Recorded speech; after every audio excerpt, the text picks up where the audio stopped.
Morning everyone. See what we got going on here today. This is a 2005 Chevy Aveo. Can you see that? 72,000 miles, and this used to be my brother's car, and he sold it. The gentleman that bought it from him is obviously having some trouble, so what he did, he saw my oil change sticker. Those may have been the best purchase I've ever made, because I've got more work just from changing people's oils, and they see that. It's the easiest thing to do is call the last guy that worked on the vehicle, and that's that. But he called me up and he said, car won't start, it cranks, but doesn't start. Well, we had it towed in here, and I'm not going to crank it because I don't want to do any more damage. It was already done, but what I found was it cranked funny. It just didn't sound right, so I started messing around. I pulled the upper timing cover off, which is located right here. So that timing belt's still there, still has tension on it. So I got to looking around, and before you had the lower timing cover off, it was kind of hard to see. But as soon as I peeled the lower timing cover back a little bit, that right there is supposed to have a plastic idler pulley on it. It was gone, so I commenced to tearing everything apart, and this is what I found. See down there on the crank gear? That's a piece of the pulley. Right here, see this tensioner pulley right here? That's a piece of the idler pulley melded to the tensioner pulley. I can't even make a full rotation with this. The rest of the idler pulley is over here. This all came falling out of the lower timing cover. You can see where it had been riding on the timing belt for a while. This thing had to start running bad. Start running, at least getting a miss or his check engine light come on something, because I mean, if you look at how deep these grooves are, it ran for a little bit before it completely shut out. That one was in there sideways. You see where the timing belt wore a groove right through it. But to get to everything, we'll go over step by step. Take the air box out first. Two 10mm headed bolts. Here and here. This is the back side of the air box where the tube comes through. So this will be towards the driving compartment on the passenger side.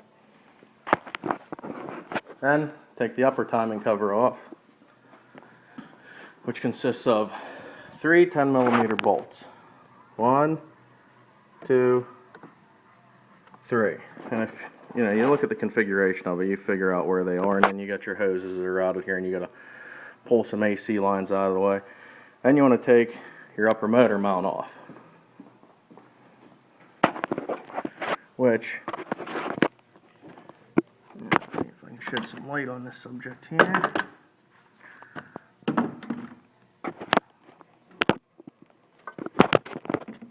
Which one portion of it, gets bolted right there. 1, 2, 3, 4 bolts.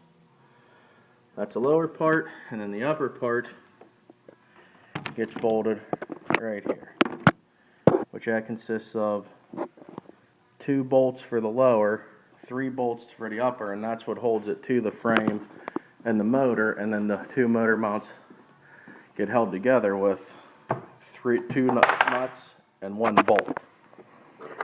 And these are, I think these are 15mm. Let me see here.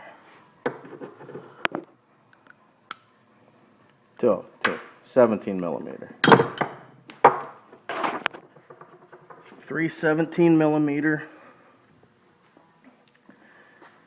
Well, 2 17mm nuts. 1 17mm bolt.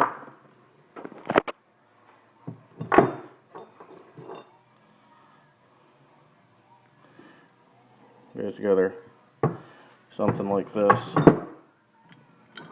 This is kind of how she'll be sitting in the vehicle. Like so. Your 2 nuts here, your bolt there. There's your 4 bolts that go into the front block of the motor. Right there. It's really hard to film with this new phone. That's why I'm having such a hell of a time. And then the rest of your bolts. This is the side that mounts to the frame, or what do you want to call unibody, whatever's up there to mount it to. You got your 3 bolts. And I'm going to have to pull the head off of this too, so I pulled this upper cover off here to get to the plugs. These are Allen sockets, Allen bolts, and it is 5mm. And I don't know where I put that cover at. Gone, lost it. To get to the harmonic balancer, you have to take the inner wheel well out portion of it, which it consists of 3 10mm bolts or nuts. I believe there's 1 bolt and 2 nuts. Yeah, right here they are. 1 bolt, 2 nuts. And to get the harmonic balancer off,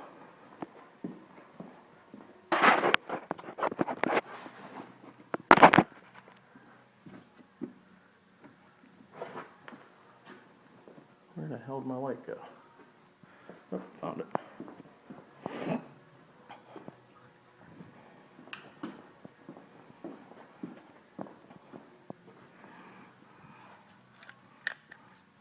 Right there. The harmonic balancer sits right there like that. Naturally, that bolt would be on the outside, and it is a 17mm headed bolt. Just use an impact, and then this thing pretty much falls right off. And like I said, once I tear into it further, pull the head off, we'll fill you guys in some more, see what we got going on. So we'll see you then. Well, here's the outcome of not taking care of your timing belt on time.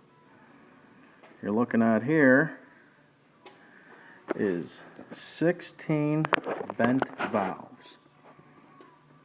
All 8 intake and all 8 exhaust valves are bent. These bottom ones are the exhaust valve. Top ones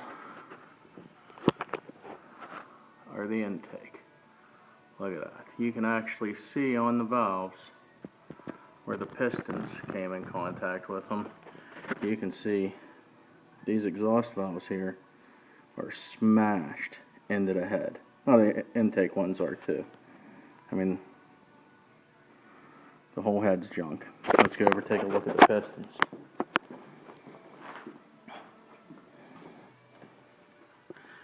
Alright. Right there. Look at that. 4 perfect valve marks in all 4 pistons.